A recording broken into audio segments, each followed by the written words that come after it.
kung ano yung nababagay sa isang relationship record just like you. Ay, buging tama na!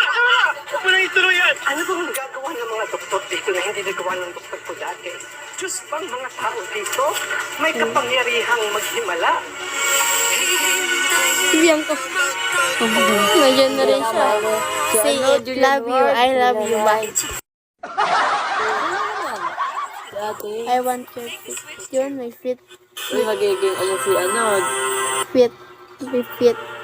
Pakisabi na lang na hinahanap siya ni Tori. Guys, can you give me a gift, guys? Can you give me a gift, a Merry Christmas? Hindi na naman niya makontak yung asawa niya, kaya ako. Lagi sa inyo! Yan si Kas.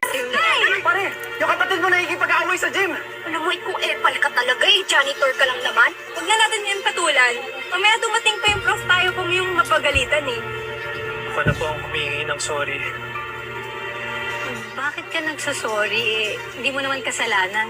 Tsaka, hindi mo naman siya kaano-ano.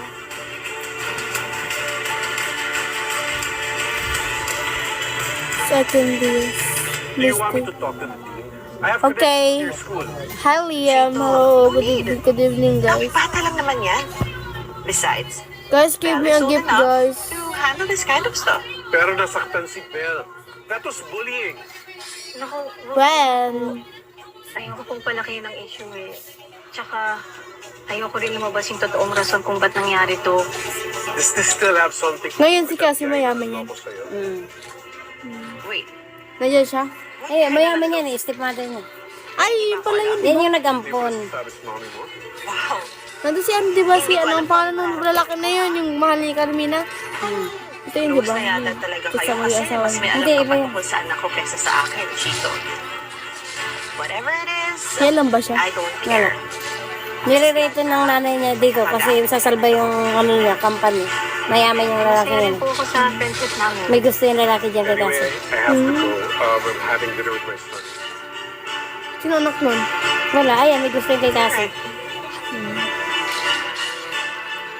Tanda. Follow me, yes. Send me a gift, guys.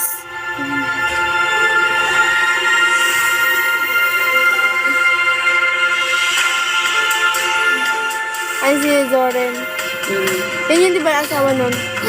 Carmina. Hindi pala siya.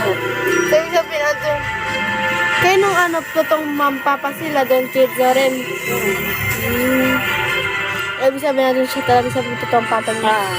Yan sila. Pinakuha nga ni Sorry noon doon sa kaibigan.